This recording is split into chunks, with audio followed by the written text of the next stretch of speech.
been actually quite amazing. First leading this great company into a growth phase is quite remarkable. Getting to know so many more of the people. I worked in the company for the past 5 years, so it's not entirely new. And then we've set a very clear plan, our velocity plan, 3-year strategic plan. But at the heart of it is the desire to become the most loved travel company, and that is galvanizing our people both at Virgin Atlantic and Virgin Holidays. So I would say return to growth plus this clear vision, which encompasses everything we're all about, is not a bad start. Having said that, in an environment which is tricky.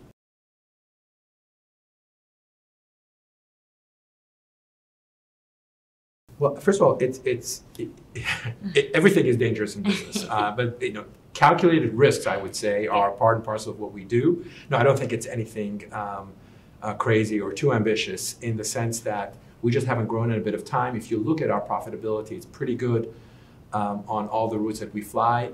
We're slightly subscale, so we thought that it'd be good to provide our services to more businesses and customers. So we've announced Tel Aviv, São Paulo, Mumbai, which we say is third time lucky, and also flights next year from Gatwick into Boston and New York with our partner Delta. So that's kind of the growth side of it, but then it's all about kind of the transformation of the company around the customer journey, which is really so exciting for everyone.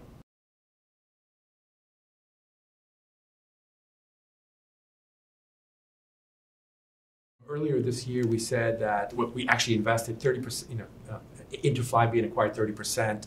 We also said that Flybe will be rebranded to be called Virgin something in due course, which we'll probably announce later this year, maybe early next year. Okay. And it is really about transforming ourselves from a point-to-point carrier through the partnerships with Delta and now with Air France-KLM, but also through the regional carrier Flybe, into more of a network carrier, feeding Manchester and Heathrow into our long-haul traffic.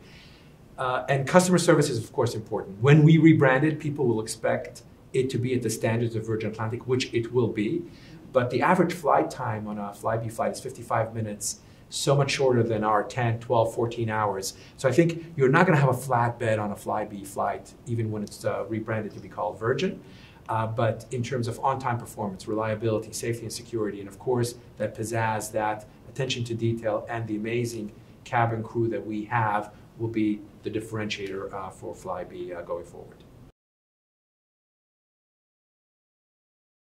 It's so much more than a plane. It's how we provide our service, how we've evolved it, how we allow our people to shine on board, and I'm sure we'll come back to that. But we also announced an acquisition of 14 A330-9 NEOs, which replaced the A330s and the A332s that we have.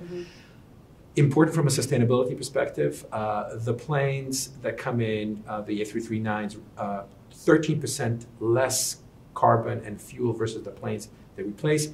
We would have reduced our footprint in terms of CO2 emissions and fuel consumption by 30% by 2024. In the past 10 years, we've reduced it by 20%. So both economically very important, customers, of course, love it, and for the environment, such a big deal.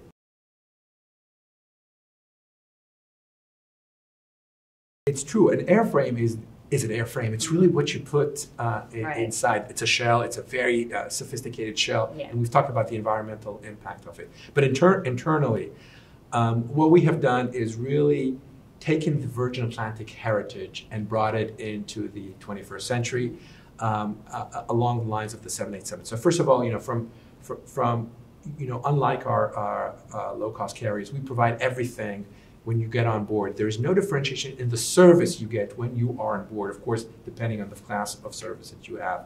Up front, we're pretty proud of these new seats that we've put on, that all of them are facing towards the outside, full recline, a bit of privacy that we've added to them, of course, ambient lighting to make sure that people can adjust to time zones, and all in aid of our cabin crew. And then we've kept the social space, which used to be a bar, is now going to be a loft, which allows more fitting with the times, collaboration, and people can sit there even through turbulence, beam their stuff through their computers onto a screen and really work collaboratively. So quite innovation. And of course, that continues across the various cabins that we have.